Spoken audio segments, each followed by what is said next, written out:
Call me a tarpa. This is a video that I've wanted to make for a while now, but never really saw the point to. Last summer, the gas leak year, when we were all locked away in our ivory towers, I started reading a lot. I went to the library, I reread old books online, and I pirated PDFs most of the time. During this time, I found this. I don't really remember where I got it from. I think I bought this a while ago at an airport or something, but never really was able to sit down and get through it. But last summer, I decided to get my head down and start reading. Herman Melville, the book's author, was born in 1819 to a large New York family. His family was deeply patriotic and was very rooted in the new nation. During his youth, Melville was described as slow and docile and wasn't very successful in school. He took up a job as a bank clerk to help his family business, but wasn't very happy. Lost, Melville decided to start sailing to make some money. He was first on a merchant ship and then started whaling and became a harpooner. This is where most of the inspiration for most of his books comes from. Moby Dick, or The Whale, is considered one of the greatest books of all time. Even though this feels very subjective and arbitrary, it's hard to argue the far reach and impact the book really has.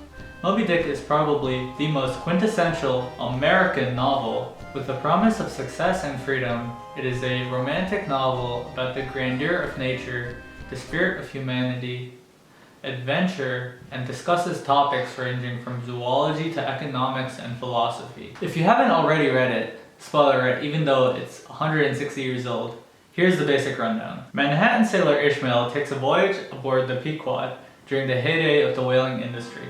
He meets first mate Starbuck, where the coffee company gets its name from, and Captain Ahab, the protagonist. He's a grumpy old man with only one leg.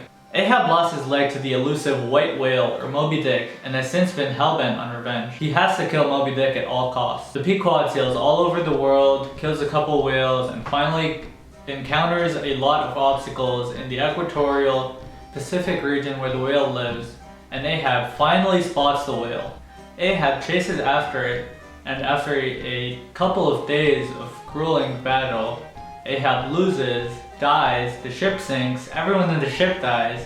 The only one left is Ishmael, floating on a buoy. Ishmael is then saved by another whaling ship, the Rachel, which ironically was looking for other whaling ships destroyed by Moby Dick, and Ishmael, the sole survivor, is taken back home to New York where he writes the story. That was a very heavy condensation of this book into about 9 sentences, so I'm missing so much there.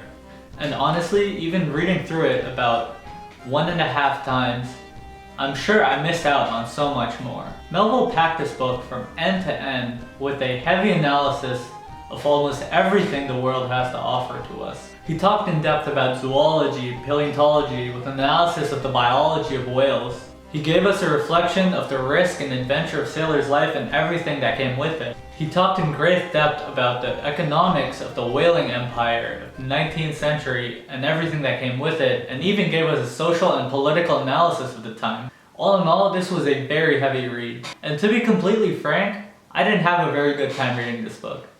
I found myself oftentimes forcing page after page, chapter after chapter of this book. The book felt like a very long, drawn-out TV show, with some chapters being more like remedial chaos theory, where it was in the format of a play or a Shakespearean sonnet, whereas others just felt like bottle episodes, with an entire chapter even being dedicated to whale foreskin. I'm completely serious. Overall, if you're a sadist like me, you will love reading this book. The book took me a while to sit down and think about.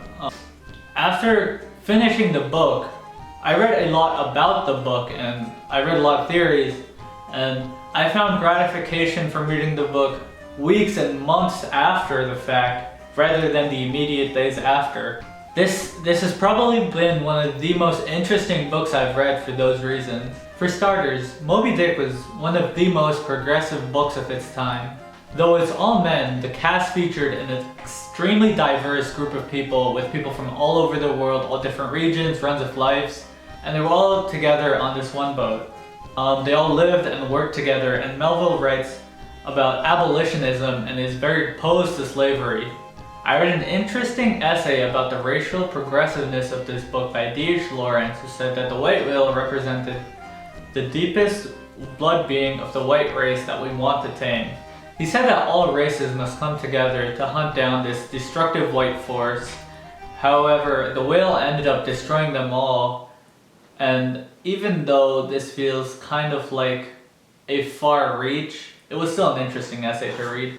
Not only this, but the book also featured a lot of gay and homoerotic themes. Queequeg, one of the harpooners on the ship, is hinted at having relations with other men, and even has a small scene where he embraces Ishmael and claims that they're married. Many have speculated that Melville himself was gay and that this book was a way for him to profuse his love to author Nathaniel Hawthorne, who wrote The Scarlet Letter. In the book itself, there is a dedication to him, and there are many correspondences between the two that ended up with them eventually living next to each other. Others have even pointed to Melville's other books, like Billy Budd, which is famously referred to as a gay book.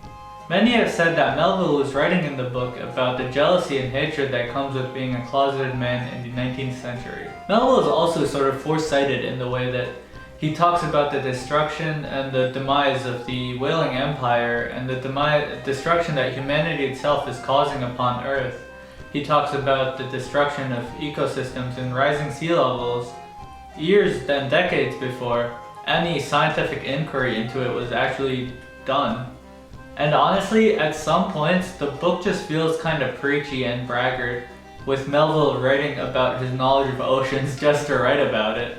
Apart from that, the book is also very religious and philosophical. Excluding the obvious biblical references with Ishmael, Ahab, and the ship Rachel, the book is also a critique of transcendentalist thought, with Ahab being a metaphor for destructive self-reliance. The book also harbors ideas of existentialism, with Ahab and Ishmael both finding true meaning with hunting this whale no matter how destructive the whale is to them. Another idea that readers have taken away is that perception and truth are central ideas to this book, and the difficulty of perceiving this truth, the white whale, leads us to believe that maybe there is no objective truth after all. But at the end of the day, I'm not going to sit here and pretend like all of this is something I could have analyzed on my own, because there are far more better and educated takes that other people have had on the book than me. There are truly an infinite number of analyses you can have on Moby Dick, and so maybe the true white whale is the book itself. As awful and challenging as this book really was, I think everyone needs to read Moby Dick at least once to truly grasp the grandeur of human existence. It's very hard to quantify, but if I had to give this book a rating, I would say it's a very liquid 7.5 or 8, but it also has a possibility of being everything from a 0 to a 10. So if that makes any sense at all, go out there and read Moby Dick. If you watched all the way to the end, thank you for watching this very disjointed discussion, I guess. Anyways, like, subscribe, comment, more funny videos coming next. Bye.